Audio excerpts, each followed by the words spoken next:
کلام مقدس میں سے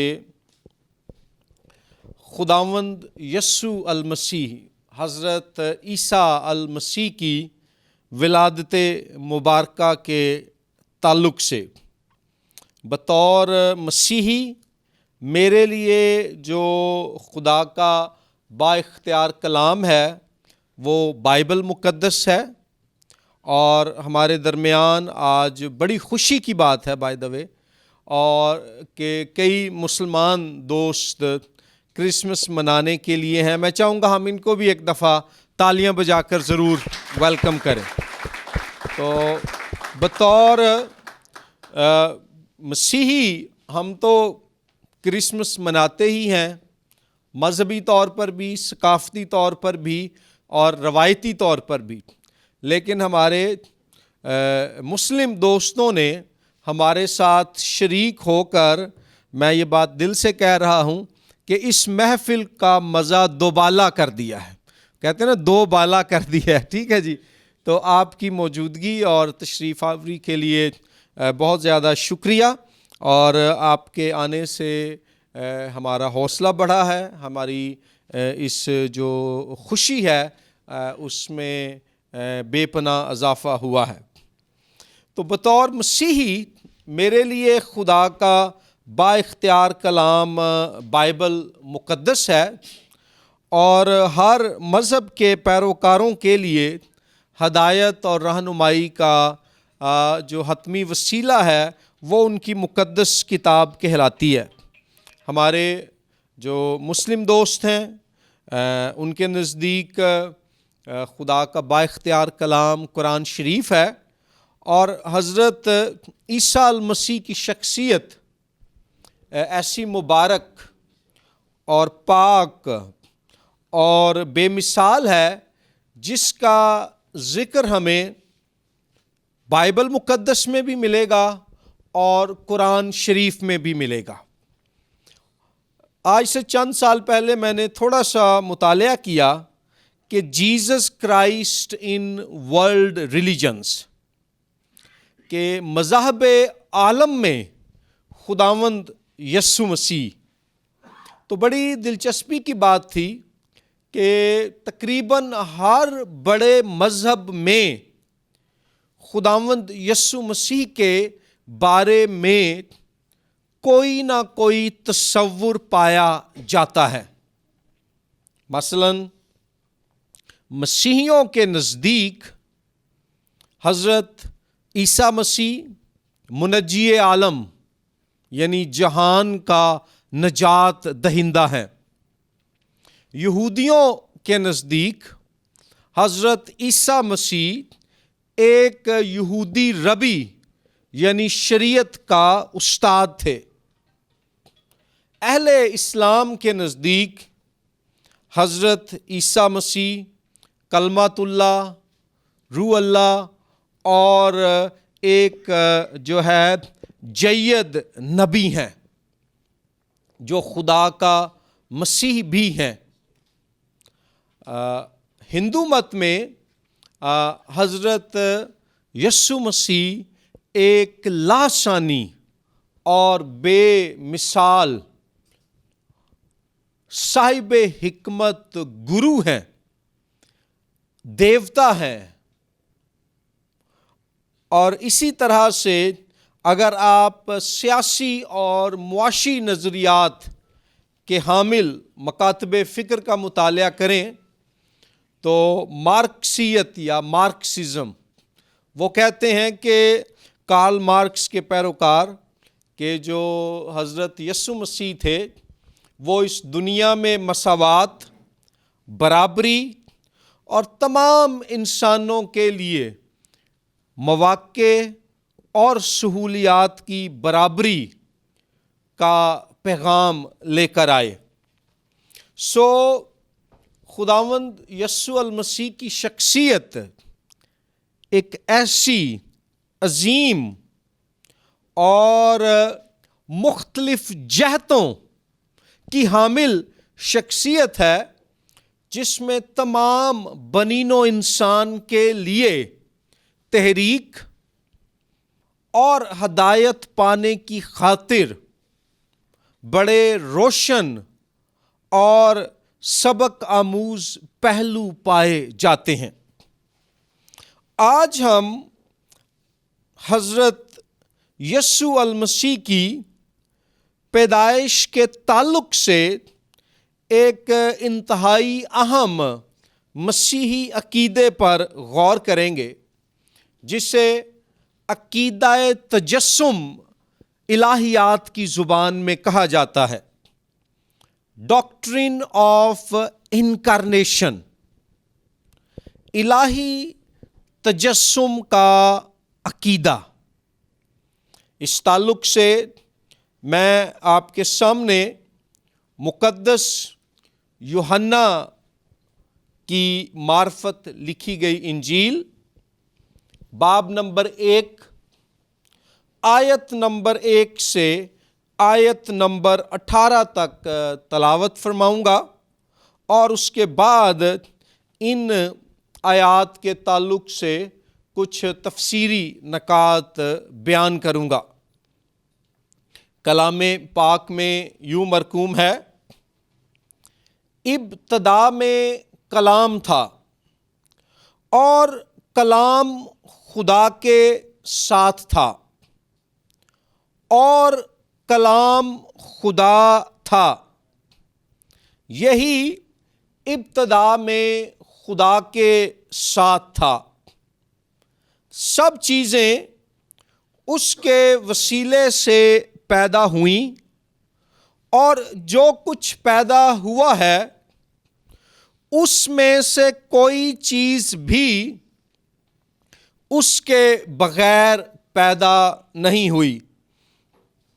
اس میں زندگی تھی، اور وہ زندگی آدمیوں کا نور تھی، اور نور تاریکی میں چمکتا ہے، اور تاریکی نے اسے قبول نہ کیا۔ ایک آدمی یوحنا نام موجود ہوا، جو خدا کی طرف سے بھیجا گیا تھا۔ یہ گواہی کے لیے آیا کہ نور کی گواہی دے، تاکہ سب اس کے وسیلے سے ایمان لائیں۔ وہ خود تو نور نہ تھا، مگر نور کی گواہی دینے کو آیا تھا۔ حقیقی نور جو ہر ایک آدمی کو روشن کرتا ہے، دنیا میں آنے کو تھا۔ وہ دنیا میں تھا، اور دنیا اس کے وسیلے سے پیدا ہوئی، اور دنیا نے اسے نہ پہچانا۔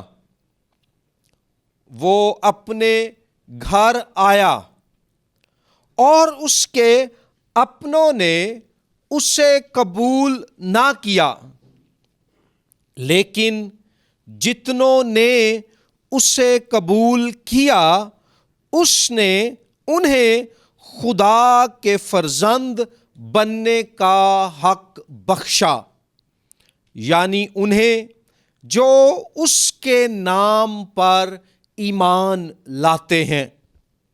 وہ نہ خون سے، نہ جسم کی خواہش سے، نہ انسان کے ارادے سے، بلکہ خدا سے پیدا ہوئے۔ اور کلام مجسم ہوا، اور فضل اور سچائی سے معمور ہو کر ہمارے درمیان رہا، اور ہم نے اس کا ایسا جلال دیکھا جیسا باپ کے اکلوتے کا جلال۔ یوحنا نے اس کی بابت گواہی دی، اور پکار کر کہا ہے کہ یہ وہی ہے جس کا میں نے ذکر کیا کہ جو میرے بعد آتا ہے وہ مجھ سے مقدم ٹھہرا، کیونکہ وہ مجھ سے پہلے تھا، کیونکہ اس کی معموری میں سے ہم سب نے پایا، یعنی فضل پر فضل، اس لیے کہ شریعت تو موسیٰ کی معرفت دی گئی، مگر فضل اور سچائی یسوع مسیح کی معرفت پہنچی۔ خدا کو کسی نے کبھی نہیں دیکھا، اکلوتا بیٹا جو باپ کی گود میں ہے اسی نے ظاہر کیا۔ کلام مقدس کے پڑھے، سنے اور سمجھے جانے پر خداوند خدا کی برکت ہو۔ عزیز بھائیو، آج آپ کے سامنے میں نے یوحنا کی انجیل کے باب نمبر 1 کی آیت نمبر 1 سے آیت نمبر 18 تک تلاوت کی ہے۔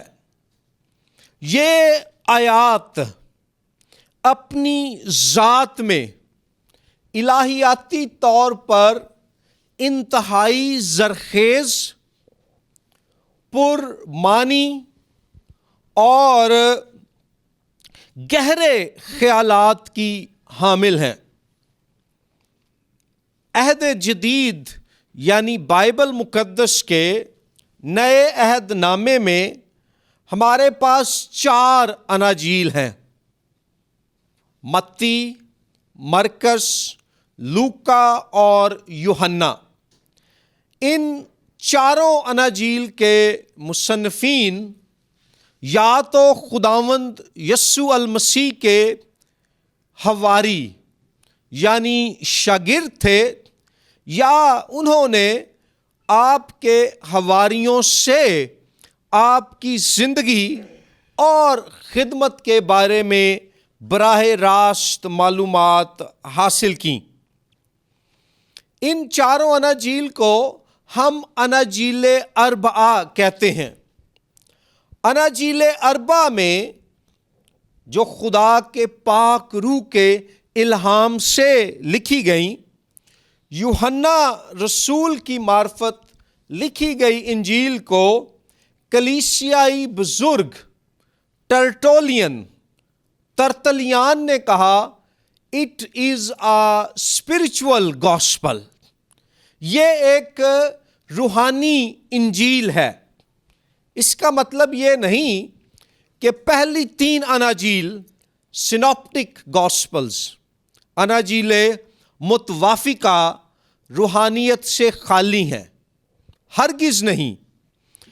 ترتلیان کا کہنے کا مقصد یہ تھا کہ پہلی 3 اناجیل میں خداوند یسوع المسیح، حضرت عیسیٰ مسیح کی زندگی اور خدمت، آپ کی حیات مبارکہ کے واقعات کو بیان کیا گیا ہے، مگر یوحنا رسول کی معرفت لکھی گئی انجیل میں خداوند یسوع المسیح کی حیات مبارکہ کے معنی اور آپ کی پاک زندگی اور مشن میں پوشیدہ اور اس سے ظاہر ہونے والی روحانی اور الہیاتی سچائیوں کو ظاہر بھی کیا گیا ہے۔ اس لیے یہ انجیل ایک روحانی انجیل ہے۔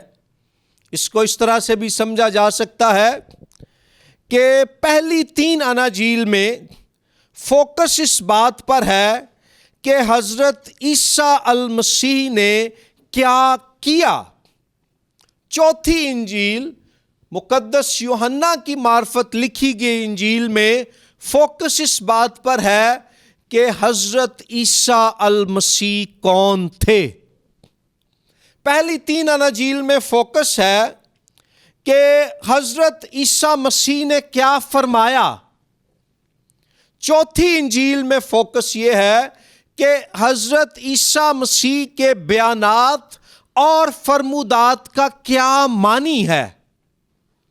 پہلی 3 اناجیل میں حضرت عیسیٰ مسیح کی زمینی خدمت کو نمایاں کیا گیا ہے، آپ کی زمینی پیدائش کے واقعات بیان کیے گئے ہیں، جبکہ چوتھی انجیل میں مقدس یوحنا روح القدس کے الہام سے خداوند یسوع المسیح کی زندگی کو آسمانی نقطۂ نظر سے بیان کرتا ہے۔ پہلی 3 اناجیل میں آپ کی جسمانی پیدائش کا ذکر ملتا ہے، جبکہ یوحنا کی انجیل میں آپ کے الہی تجسم کو جو ہے موضوع بیان بنایا گیا ہے۔ اس اعتبار سے یہ تھیولوجیکلی ایک رچ یعنی الہیاتی اعتبار سے زرخیز اور اسپرچولی انلائٹننگ اور روحانی اعتبار سے عقل کو روشن کر دینے والی انجیل ہے، اور اس کا متن جس کی تلاوت میں نے کی یوحنا پہلے باب کی پہلی 18 آیات، غور کیجئے، پہلے باب کی پہلی 3 آیات آپ پڑھیں یوحنا کی انجیل میں، اور پیدائش کی کتاب کے پہلے باب کی پہلی 3 آیات آپ پڑھیں پرانے عہد نامے کے بالکل آغاز میں، تو آپ کو دونوں میں گہری مماثلت نظر آئے گی۔ کلام فرماتا ہے کہ ابتدا میں کلام تھا، یونانی زبان میں ہے لوگوس، یہاں ابتدا سے مراد ہے ازل۔ خداوند یسوع المسیح کی ہستی بائبل مقدس کی روشنی میں ازلی ہستی ہے۔ کوئی ایسا وقت تاریخ میں نہیں گزرا جب آپ موجود نہیں تھے۔ ہم سب ٹائم اینڈ سپیس، زمان و مکان کے قیدی ہیں۔ وقت، زمانہ، مکان، سپیس جو ہے، اس کو خلق کرنے والی ذات خود خداوند یسوع مسیح کی ہے۔ ان کی شخصیت ازلی ہے، ان کا وجود ازل سے ہے، اور وہ کیسے ہے کہ ابتدا میں کلام تھا، کلام سے یہاں مراد ہے حضرت عیسیٰ مسیح، اور کلام خدا کے ساتھ تھا۔ یہاں یونانی زبان میں ساتھ سے مراد ہے خدا کے روبرو تھا، اور قدیم جو فکر تھی، سوچ تھی، اس میں کسی کے ساتھ ہونے کا مطلب ہے اس کے برابر ہونا، اس کے جو کلام ہے وہ خدا کے روبرو، خدا کے فیس ٹو فیس اس کے برابر تھا۔ اور پھر بتایا گیا ہے اور کلام خدا تھا۔ یہ آیت حضرت عیسیٰ مسیح کی الوہیت کا واضح اعلان ہے کہ ان کی ذات ازل سے ہے، ازل سے وہ باپ کے روبرو ہیں، اور ازل سے وہ ایک الہی ہستی ہیں۔ اور الہی ہستی ہونے کے ناطے آیت نمبر 3 میں پھر بیان کیا گیا ہے کہ سب چیزیں اس کے وسیلے سے پیدا ہوئیں۔ بطور کلام خدا حضرت یسوع المسیح تمام چیزوں کے خالق ہیں۔ یوحنا رسول یہاں قاری کی توجہ پیدائش پہلے باب کی پہلی 3 آیات کی طرف مرکوز کرا رہا ہے کہ پیدائش کی کتاب کے پہلے باب کی پہلی 3 آیات میں تخلیق کائنات کے جس واقعے کا بیان ہے، اس کام کو سر انجام دینے والی ہستی کلمۃ اللہ، کلام خدا، حضرت یسوع المسیح ہیں۔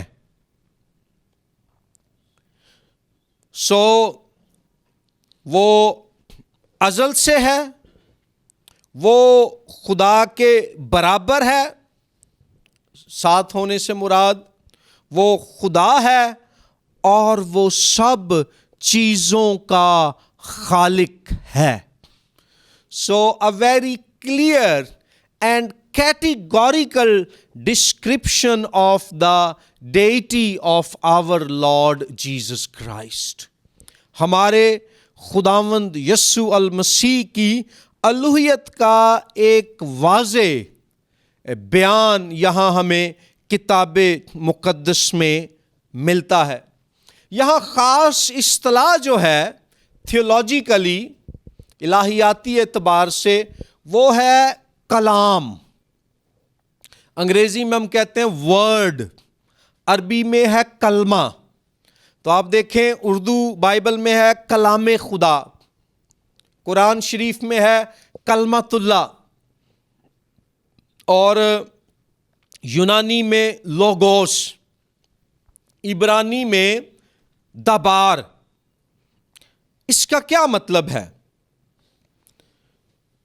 یہودیوں کے نزدیک کلام کے وسیلے سے زمین و آسمان کی تخلیق ہوئی۔ پیدائش پہلا باب پہلی 3 آیات، اس کے علاوہ زبور نمبر 33 آیت نمبر 6 اور آیت نمبر 7۔ اور یہاں یوحنا روح القدس کے الہام سے بیان کرتا ہے کہ وہ کلام جس نے کائنات کی تخلیق کی وہ حضرت عیسیٰ مسیح ہیں۔ پھر یونانیوں کے نزدیک کلام یعنی لوگوس اس اٹرنل پرنسپل، اس الہی اصول، اس الہی جوہر اور تخلیق کرنے والی اس قوت اور توانائی کو کہتے تھے جس کے وسیلے سے یہ جہان، یہ سارے عالم پیدا ہوئے اور یہ عالم قائم بھی ہیں، اور لوگوس یعنی کلام، کلمہ اس پورے عالم میں، اس پوری کائنات میں سمایا ہوا ہے یونانی فلسفے کے مطابق۔ چاہے یہودی ہوں جن کے مطابق کلام تخلیق کا وسیلہ بنا، یا یونانی ہو جن کے مطابق کلام لوگوس پوری کائنات میں سمایا ہوا اور اس کی پیدائش اور اس کے قیام کا سبب ہے، یا آج اہل اسلام ہوں جن کے مطابق حضرت عیسیٰ مسیح کلمۃ اللہ ہیں، بائبل مقدس کا پیغام یہ ہے کہ یہ کلام، یہ کلمہ حضرت یسوع المسیح کی مقدس ذات ہے جو تخلیق کائنات کا وسیلہ بنی۔ یہاں سبھی کو مخاطب ایڈریس کیا جا رہا ہے، یہودی خدا کی چنی ہوئی قوم پرانے عہد نامے کی روشنی میں، اور یونانی یعنی دنیا کی تمام اقوام۔ بائبل میں اصطلاح یونانی غلطیوں 3 باب میں جہاں لکھا ہے نہ کوئی یہودی رہا نہ یونانی، تو یونانی سے وہاں مراد ہے غیر اقوام۔ خداوند یسوع المسیح زندگی کا کلام ہے، خدا کی طرف سے یہ خوشخبری کرسمس کے موقع پر یہودیوں اور غیر اقوام یعنی تمام بنی نوع انسان کے لیے ہے۔ اور پھر بیان کیا گیا ہے کہ یہ ازلی الہی کلمہ جو تخلیق کائنات سے پہلے سے وجود رکھتا ہے، جسے ہم علم الہی کی ایک اصطلاح ہے کہ حضرت عیسیٰ مسیح کی ازلیت کا عقیدہ، doctrine of pre existence of Jesus Christ, کہتے ہیں کہ وہ ابتدا سے ہے، وہ ازل سے ہے۔ میرا اور آپ کا، انسانوں کا وجود تب عمل میں آیا جب ہم پیدا ہوئے، لیکن حضرت عیسیٰ کا وجود اگر وہ جسمانی طور پر پیدا نہ بھی ہوتے تب بھی تھا، اور وہ وجود ازلی ہے۔ اچھا، پھر لکھا ہے کہ اور کلام مجسم ہوا، آیت نمبر 14 میں، یعنی کہ کلام نے جسم کی صورت اختیار کی۔ یہ آیت بائبل مقدس میں الہی تجسم کے عقیدے کی مرکزی آیت ہے کہ the word became flesh، logos جو ہے مجسم ہوا، اس نے جسم اپنا لیا، جسم اختیار کر لیا۔ یہاں میں کچھ یونانی الفاظ بیان کروں گا، جیسے قرآن شریف عربی زبان میں خدا تعالیٰ کی طرف سے جو ہے ہمارے مسلمان بھائیوں کے مطابق بخشا گیا، تو مسیحیوں کے نزدیک جو عہد جدید ہے یہ پاک روح کے الہام سے یونانی زبان میں لکھا گیا۔ تو یونانی زبان میں مجسم ہوا کے لیے لفظ ہے سارکس، جس کا مطلب ہے خون اور گوشت۔ حضرت عیسیٰ مسیح کلمۃ اللہ خون اور گوشت بنے، یعنی کہ محض محسوس ہوتا یا نظر نہیں آتا تھا کہ وہ ایک انسان ہے، بلکہ وہ ایک حقیقی انسان تھے جو خون اور گوشت کی حامل شخصیت تھا۔ سو کلام مجسم ہوا، وہ انسان بنے، اور بطور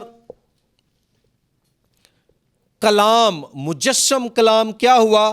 فضل اور سچائی سے معمور ہو کر ہمارے درمیان رہا۔ کیوں حضرت عیسیٰ المسیح کا تجسم مبارک ہوا؟ تاکہ دنیا بھر کے انسانوں کو، یہودیوں کو، مسیحیوں کو، مسلمانوں کو، ملحدوں کو، ہندوؤں کو، تشکیک مزاج لوگوں کو، تمام نسلوں، قبیلوں، مذاہب اور طبقات سے تعلق رکھنے والے لوگوں کو آیت نمبر 14 کے مطابق 2 برکتیں مل جائیں۔ ان میں پہلی برکت ہے خدا کا فضل، اور دوسری برکت ہے خدا کی سچائی۔ حضرت عیسیٰ مسیح فضل الہی اور حق الہی لے کر اس دنیا میں آئے، اور یہاں اگین دلچسپی کی بات یہ ہے، یونانی زبان میں فضل کے لیے لفظ کیرس استعمال ہوا ہے، خیرس یا کیرس فضل کے لیے، جس کا لغوی معنی ہے گفٹ، تحفہ۔ ہم کرسمس کے موقع پر ایک دوسرے کو گفٹس دیتے ہیں، لیکن کرسمس کا سب سے بڑا تحفہ، بڑے دن کا سب سے قیمتی گفٹ حضرت عیسیٰ المسیح کی ذات کی اس دنیا میں مبارک آمد ہے۔ سو جب ہم کہتے ہیں کہ ہم پر خدا کا فضل ہوا ہے، تو خدا کا سب سے بڑا فضل کرسمس پر اگر کسی انسان کی زندگی میں ہو سکتا ہے تو وہ یہ ہے کہ اس کی زندگی کے گھر میں حضرت عیسیٰ مسیح کی مبارک آمد ہو. اس شخص کے دل کا دروازہ حضرت عیسیٰ المسیح کی پاک حضوری کے لیے کھل جائے اور اس انسان کی روحانی رفاقت حضرت عیسیٰ المسیح سے ہو جائے اور وہ حضرت عیسیٰ مسیح کو اپنے لیے اعلیٰ ترین، افضل ترین اور قیمتی ترین نعمت خداوندی کے طور پر جان لے. So Christ, Jesus Christ is the greatest gift of Christmas. قدیم زمانوں میں ایک بادشاہ تھا جو اپنی رعایا کے درمیان رات کو لوگوں کے گھروں میں وزٹ کے لیے جاتا اور وہ اپنا بادشاہ والا شاہانہ چوغا اتار کر عام انسانوں جیسے کپڑے پہن کر گھر بگھر جاتا، لوگوں سے ملتا، ان کے ساتھ اٹھتا بیٹھتا، کھانا کھاتا. اندھیرا ہوتا، لوگ پہچان نہ پاتے. اس کی آمد ایک گاؤں کے ایک غریب ترین آدمی کے گھر میں ہوئی. وہ شخص ایک جھونپڑی میں رہتا تھا.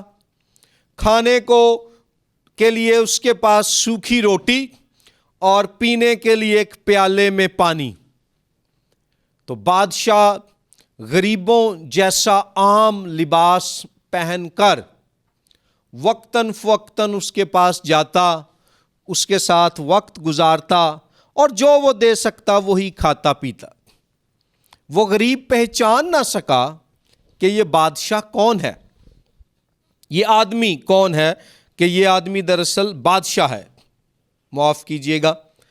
ایک دن بادشاہ نے اس سے پوچھا، کیا تم جانتے ہو کہ میں کون ہوں؟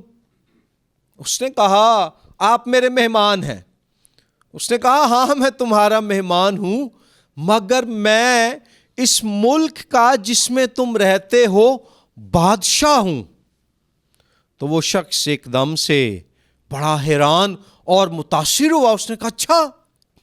تو بادشاہ نے کہا، تم نے اتنی محبت اور مہمان نوازی دکھائی ہے، بتاؤ مجھے میں تمہیں کیا گفٹ دوں؟ جو مانگو گے تمہیں مل جائے گا. اس غریب آدمی نے آگے سے جواب دیا، بادشاہ سلامت کی شخصی حضوری کا اعزاز مجھے حاصل ہوا ہے. بادشاہ خود میری جھونپڑی میں آ کر میرے ساتھ بیٹھتا اور کھاتا پیتا ہے. بادشاہ حضور، آپ سے بڑھ کر میرے لیے اور کیا گفٹ ہوگا؟ آپ ہی میرے لیے سب سے بڑا گفٹ ہیں. آپ کے آنے کے بعد اب مجھے کسی گفٹ کی ضرورت نہیں رہی. عزیز دوستو، کرسمس کا سب سے بڑا گفٹ بائبل مقدس کی تعلیم کی روشنی میں خود حضرت عیسیٰ المسیح کی مبارک آمد ہے. آپ کی دنیا کے انسانوں کے درمیان جو ہے موجودگی ہے. جب عہد عتیق کے مطابق، پرانے عہد نامے کی پیدائش کی کتاب کے مطابق، بزرگ آدم اور اماں حوا نے باغ عدن میں خدا تعالیٰ کی نافرمانی کی اور اس خوشی اور مسرت کے باغ میں الہی رفاقت، الہی قربت، الہی تعلق، الہی نزدیکی کی برکت کو کھو دیا. تو بائبل مقدس فرماتی ہے کہ خدا تعالیٰ بھٹکے ہوئے انسان کو ڈھونڈنے آیا اور پکارا اور کہا، اے آدم تو کہاں ہے؟ کلام مقدس کے اس اقتباس کے مطابق جو میں نے آپ کے سامنے تلاوت کیا، وہی خدا حضرت عیسیٰ المسیح کی ذات مبارکہ کی صورت میں کرسمس پر ایک دفعہ پھر بنی آدم کی تلاش میں اس دنیا میں اترتا ہے، اور حضرت عیسیٰ المسیح کا دل کو چھو لینے والا قول ہے، وہ اپنے بارے میں فرماتے ہیں کہ ابن آدم کھوئے ہوئوں کو ڈھونڈنے اور نجات دینے آیا ہے۔ سو بادشاہ یعنی خدا کا قیمتی ترین گفٹ کرسمس پر ہمارے درمیان آ گیا، اور یہاں لکھا بھی ہے آیت نمبر 14 میں کہ فضل اور سچائی سے معمور ہو کر ہمارے درمیان رہا۔ یہاں پر بھی درمیان رہا، یونانی زبان میں جو الفاظ ہیں ان کا لغوی مطلب ہے کہ اپنا خیمہ ہمارے درمیان لگایا۔ خروج کی کتاب میں، کلام مقدس میں ہمیں ذکر ملتا ہے کہ ذات باری تعالیٰ کی پاک حضوری اسرائیلی قوم کو خیمہ اجتماع میں میسر ہوتی تھی، اور پھر جب حضرت سلیمان کے وسیلے سے ہیکل، مقدس ہیکل کی تعمیر ہوئی، تو پھر الہی حضوری انہیں پاک ترین مکان میں جو ایک خیمے کی صورت میں تھا وہاں حاصل ہوتی۔ مگر اب یہاں بیان کیا جا رہا ہے کہ حضرت عیسیٰ المسیح کی پاک ذات آپ کے انسان بن جانے کے بعد آپ کا بدن، آپ کی جو شخصیت ہے، وہ بنی نوع انسان کے لیے خدا کی ہیکل، خدا کی حضوری کا خیمہ ہے۔ آسان الفاظ میں کہ جس نے خدا سے ملاقات کرنی ہے وہ خداوند یسوع مسیح سے ملاقات کرے، اس کو خدا کا دیدار حاصل ہو جائے گا۔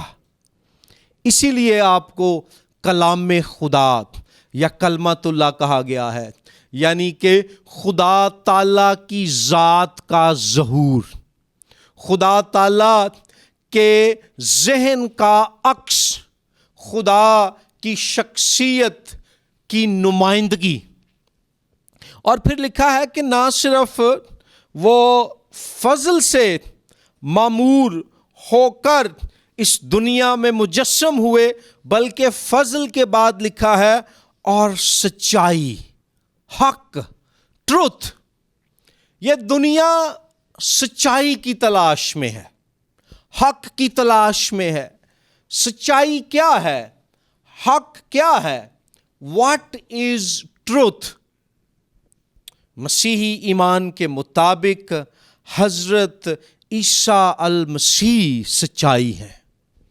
حضرت یسوع المسیح جو ہے وہ حق ہیں، جو خدا نے اس دنیا کے لوگوں کو بخش دیا، جو اس جہان کے کئی جھوٹے نظریات اور فلسفوں کی گمراہی میں پھنسے ہوئے ہیں۔ سو آپ سچائی کو جاننا چاہتے ہیں، حضرت عیسیٰ المسیح سے ملنے۔ یوحنا کی انجیل کے باب نمبر 14 کی آیت نمبر 6 میں بیان کیا گیا ہے، حضرت عیسیٰ المسیح وہاں فرماتے ہیں کہ راہ اور حق اور زندگی میں ہوں۔ وہ صرف راہ دکھانے نہیں آیا، وہ خود راہ ہے۔ وہ صرف حق یعنی سچائی کی تعلیم دینے نہیں آیا، وہ خود حق اور سچائی ہے۔ وہ صرف زندگی بانٹنے نہیں آیا، بلکہ وہ خود زندگی ہے۔ سو کرسمس راہ، حق اور زندگی پانے کا تہوار ہے۔ یہ محض جو ہے انسانی سطح پر تحفے تحائف بانٹنے کا موقع نہیں، اگرچہ وہ بھی اس کا حصہ ہے، مگر سب سے بڑا تحفہ اور سب سے بڑی سچائی حضرت عیسیٰ المسیح کی مقدس ذات ہے۔ اور پھر لکھا ہے کہ اور ہم نے اس کا ایسا جلال دیکھا. دوبارہ یونانی زبان میں جاؤں گا، ڈاکسا. ہم نے ایسی الہی حضوری حضرت یسوع مسیح کی ذات میں دیکھی جو کہ خدا کی حضوری ہے. اور آیت نمبر 16 میں پھر بیان کیا گیا ہے، کیونکہ اس کی معموری میں سے ہم سب نے پایا، یعنی فضل پر فضل، اس لیے کہ شریعت تو موسیٰ کی معرفت دی گئی، مگر فضل اور سچائی یسوع مسیح کی معرفت پہنچی. یہاں پرانے عہد اور نئے عہد کا تقابل پیش کیا جا رہا ہے. حضرت موسیٰ علیہ السلام کو یہاں پرانے عہد کے نمائندے کے طور پر پیش کیا جا رہا ہے. ان کے وسیلے سے خدا نے بنی نوع انسان پر یہ فضل کیا، اور خاص طور پر اسرائیلی قوم پر، کہ انہیں اپنی شریعت عطا کی. مگر اب حضرت یسوع المسیح کے وسیلے سے فضل پر فضل ہوا ہے، ڈبل گریس، دوہرا فضل. خدا کا پہلا فضل حضرت موسیٰ کے وسیلے سے شریعت کی صورت میں، اور اب خدا تعالیٰ کا دوسرا فضل حضرت یسوع مسیح کے تجسم کی صورت میں ہم پر ہو گیا ہے. اور یاد رکھیں، خدا کے فضل کی ایک تعریف یا اس کا ایک دوسرا نام ہے خدا کی محبت. ہم نے کافی زیادہ بات کی خدا کی محبت کے تعلق سے، اور حضرت عیسیٰ کا تجسم، کلام حیات، زندگی کے کلام کا تجسم اسی لیے وقوع پذیر ہوا کیونکہ خدا دنیا کے تمام انسانوں سے محبت کرتا ہے، اور وہ انہیں گناہ سے، شیطان سے اور موت سے نجات دینا چاہتا ہے. ان کو موت کے اندھیروں سے نکال کر زندگی کے نور میں داخل کرنا چاہتا ہے. اور ایسا کرنے کے لیے جو ہے خدا ہماری مانند بنا. ایک دفعہ یہ ایک مسیحی ماہر الہیات اور عالم دین اور فلسفی ہو گزرے ہیں، سورن کیرکیگارڈ. یہ ڈنمارک سے ان کا تعلق تھا، اور وہ ایک بڑی دلچسپ کہانی بیان کرتے ہیں الہی تجسم میں پوشیدہ خدائی الفت کو بیان کرنے کے لیے. حضرت عیسیٰ المسیح کے انسان بننے میں خدا کی محبت جو ظاہر ہوئی، اس کو وہ اس طرح سے پیش کرتے ہیں کہ ایک شہزادہ تھا جو اپنے لیے شہزادی ڈھونڈ رہا تھا، اور اس کی یہ خواہش تھی کہ میری شہزادی مجھ سے ایسی ہی محبت رکھے جیسی میرے اندر اس کے لیے شدید الفت اور خالص محبت اور مخلص پیار ہے. تو اس نے اپنی بادشاہی میں ڈھونڈنا شروع کیا. تلاش کرتے کرتے جو نوجوان لڑکی اسے پسند آئی وہ ایک انتہائی غریب خاندان کی ایک کسان لڑکی تھی. تو اس کے لیے اب مشکل پیدا ہو گئی. اس نے سوچا کہ میں نہایت دولت مند اور مجھے پسند آنے والی لڑکی انتہائی غریب، کیسے مجھے تسلی ہو اور میرے لیے اس کی تصدیق ہو جائے کہ یہ لڑکی کسی خوف یا مجبوری کے تحت نہیں بلکہ دل سے مجھ سے محبت رکھے گی. تو پہلے اس نے سوچا کہ میں حکم دیتا ہوں، اپنے جو ہے افسران کو بھیجتا ہوں، وہ اسے اور اس کے ماں باپ کو میرے پاس لائیں اور اس سے میرا نکاح کر دیں. پھر اس نے سوچا نہیں، وہ تو ایسا تو مجبوری کے تحت ہوگا، میرے پاس کوئی ثبوت نہیں ہوگا کہ وہ دل سے مجھ سے محبت کرتی ہے۔ پھر اس نے سوچا کہ میں اپنے والدین کے ذریعے اس کے والدین کو رشتہ بھیجتا ہوں، پھر بھی اس میں ضمانت نہیں تھی کہ وہ لڑکی اور اس کے گھر والے محبت سے رشتہ دیں گے یا خوف اور مجبوری کے باعث۔ بالآخر اس شہزادے نے ایک نئی راہ اختیار کی۔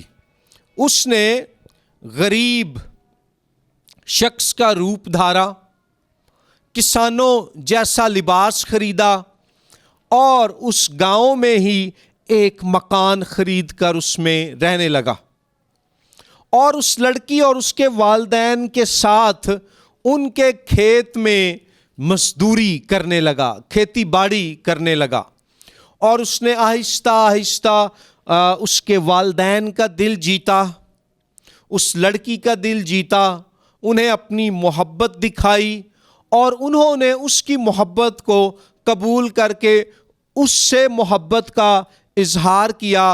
اور پھر جب اس شہزادے کا رشتہ مانگا گیا تو انہوں نے محبت میں رشتہ دے دیا، اور رشتہ مل جانے کے بعد اس شہزادے نے اس خاندان کو بتایا کہ میں ایک عام کسان لڑکا نہیں بلکہ اس سلطنت کا شہزادہ ہوں۔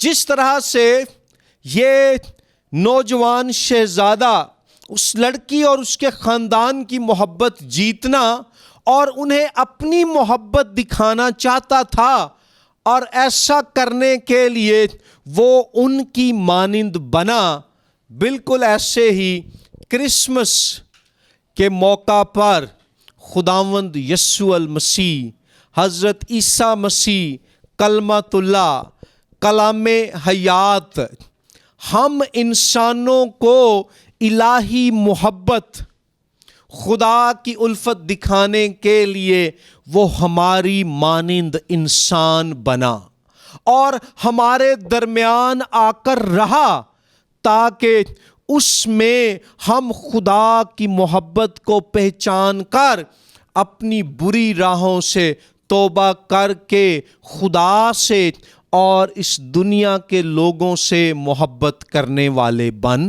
جائیں۔ اور یہی کرسمس کا پیغام ہے، اور اسی پیغام کو، محبت کے پیغام کو بانٹنے کے لیے حضرت عیسیٰ المسیح کی ولادت ہوئی۔ اور میری دعا ہے کہ خداوند خدا ہم سب کی عقلوں کو اپنے کلام اور اپنے پاک روح کے وسیلے سے روشن کرے، تاکہ حضرت عیسیٰ مسیح میں ہم خدا کی محبت کے ظہور کو پہچان سکیں، جس کا کامل اظہار آپ نے صلیب پر قوم اسرائیل اور تمام اقوام عالم کے گناہوں کی معافی کی خاطر کفارہ دے کر کیا، اور تیسرے دن مردوں میں سے زندہ ہو کر ثابت کیا کہ آپ کا کفارہ خدا کے حضور مقبول ٹھہرا ہے، اور اب جو کوئی آپ کے مقدس نام پر ایمان لائے گا وہ ہلاک نہیں ہوگا بلکہ ہمیشہ کی زندگی پا جائے گا۔ آپ سب کو کرسمس مبارک۔